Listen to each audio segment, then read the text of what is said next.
Sukan berbasikal membuka tirai pada 14 September dengan mempertaruhkan pingat emas untuk acara ujian masa 30 km individu wanita dan ujian masa 40 km individu lelaki akhir, menyaksikan pelumba Johor menyapu bersih kedua-dua pingat yang dipertandingkan.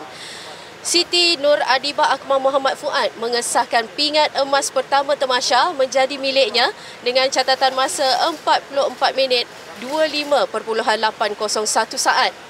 Keceriaan kontingen Johor berganda apabila juara 3 kali peringkat kebangsaan Muhammad Nur Aiman Rosli berjaya meraih emas dengan catatan 53.08.865 saat.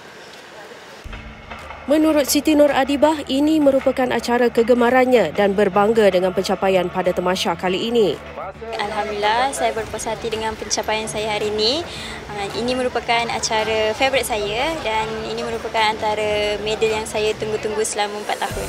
Jadi bila dah dapat ni, memang saya bersyukur sangat. Ini semua saya yang keempat dan ini merupakan semua yang terakhir untuk saya. Dengan kelebihan 1 minit 26.806 saat, Siti Nur Adibah mendahului pelumba negeri Perak Nyo Chee Hoi untuk pingat perak, manakala pelumba Terengganu Nur Alia Mansur di kedudukan gangsa. Bagi acara ujian masa 40 km individu lelaki pula, Muhammad Nur Aiman Rosli menggandakan keceriaan Kem Johor apabila pelumba elit negara ini menafikan kemarahan pelumba dari Terengganu, Ki Ze Yi di kedudukan pingat perak dan Muhammad Yusri Syahari dari negeri Perak untuk kedudukan gangsa. Okay, first of all Aiman nak cakap Alhamdulillah sebab dapat 4 tahun Aiman try berapa tahun Aiman try untuk dapatkan gold medal, and kali ni dapat untuk Aiman mengekalkan dapat gold medal untuk Johor untuk kali KL kali ni kan. And Aiman nak cakap terima kasih kepada kawan-kawan, bos yang support Aiman. Alhamdulillah dapat bawa balik pingat emas untuk negeri Johor sebab memang ni memang acara Aiman favourite Aiman untuk Aiman perlu menang. Ya dah Aiman juara kebangsaan so Aiman kena menang pingat ni.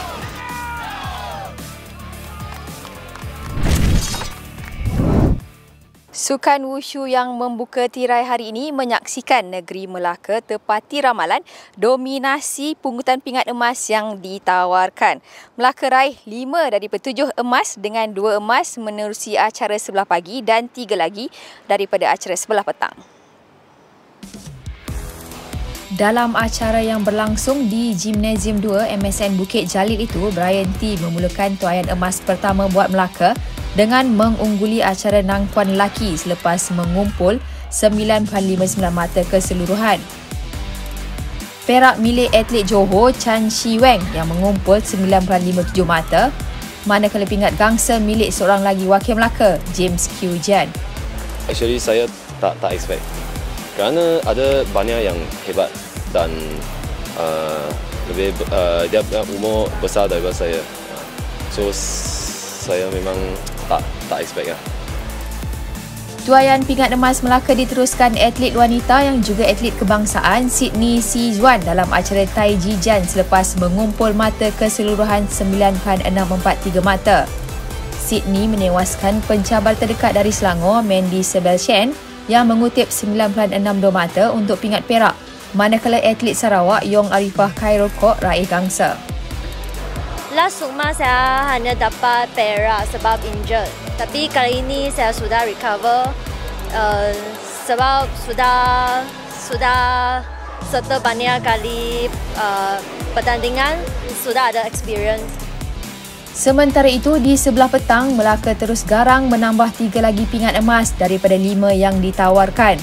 Ang Ki Yu ungguli acara Jiangsu lelaki dengan meraih 9.65 mata menewaskan Yu Ye Peng dari Johor dengan pingat perak dan Lim Ju Zin dari Pulau Pinang dengan pingat gangsa. Mengikut jejak Ang Ki Yu, Temitan Hui Ling yang mendominasi acara Jiangsu wanita menewaskan pencabar terdekat dari Sarawak Stephanie Ngu dengan pingat perak, manakala Pang Hui Yi dari Negeri Sembilan dengan pingat gangsa. Tan Pele melengkapkan pungutan 5 pingat emas kontingen Melaka menerusi kemenangan acara Nankuan wanita. Perak dimenangi Li Huan dari Johor dan gangsa milik Lydia Lau dari wilayah Persekutuan. Sementara itu, Johor berjaya mencuri 2 pingat emas dalam acara Daushu lelaki dan wanita menerusi Tan Zi Ji dan Li Jiarong.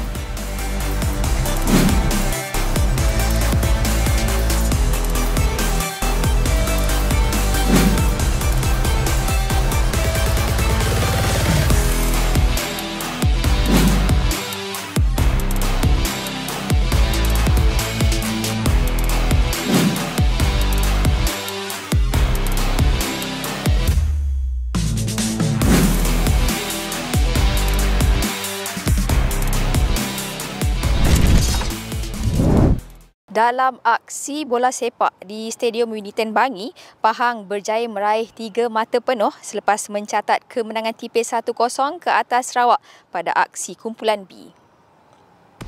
Selepas seri 1 sama pada perlawanan sulung menentang Johor, Pahang turun berdepan Sarawak bermula garang seawal permainan. Asakan bertali arus skuad kendalian Muhammad Yazid Hamzah akhirnya membuahkan hasil apabila Ibrahim Manusi bijak menyudahkan peluang terhidang di depan gol untuk mendahului 1-0. Tersentak dengan gol tersebut, Sarawak bangkit memburu gol penyamaan. Skuad Bumi Penyalang itu berpeluang menyamakan kedudukan selepas dihadiahkan sepakan penalti, namun sepakan Muhammad Faris Muhammad Faidilah dinafikan palang gol.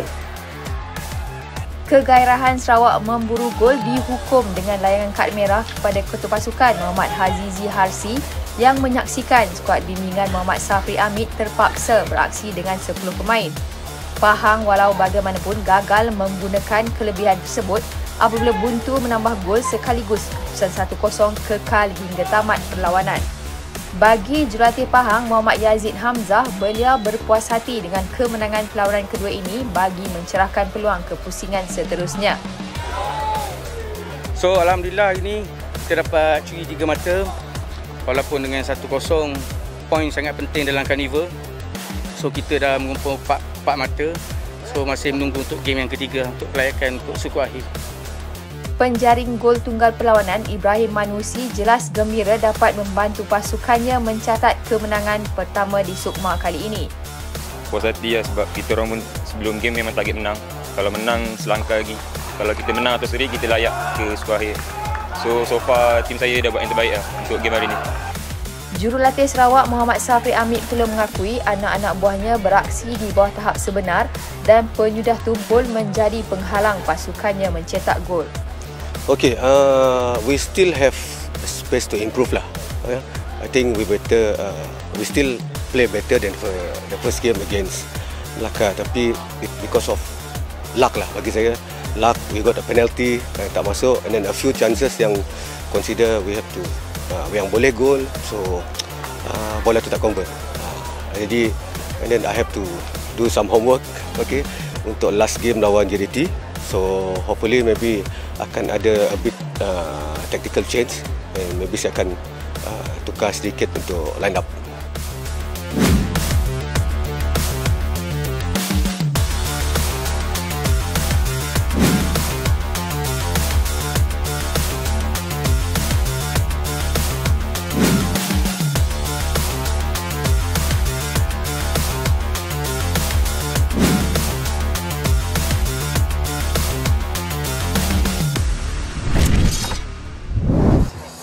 Dalam pada itu, bertempat di perkarangan Dewan Chancellor Tun Abdul Razak, Universiti Kebangsaan Malaysia, berlangsung majlis selamat datang dan menaikkan bendera kontingen Sukan Malaysia ke-20 MSN 2022. Majlis yang disempurnakan yang berbahagia Datuk Jana Santiran Muniayan, Pengerusi Jawatankuasa Pengelola Sukan Malaysia ke-20, turut dihadiri yang berbahagia Datuk Ahmad Syafawi Ismail, Setiausaha Jawatankuasa Pengelola, Ketua-Ketua Kontingen, Barisan Pengerusi serta Wakil-Wakil Jawatankuasa Pengelola. Telah disusun dengan upacara menaikkan 15 bendera kontingen diikuti nyanyian lagu rasmi negeri-negeri termasuk kontingen jemputan tamasya negara Brunei Darussalam. Seperti kebiasaannya, majlis selamat datang dan menaikkan bendera diadakan bagi tujuan sambutan rasmi ketibaan kontingen-kontingen yang menyertai tamasya ke perkampungan sukan.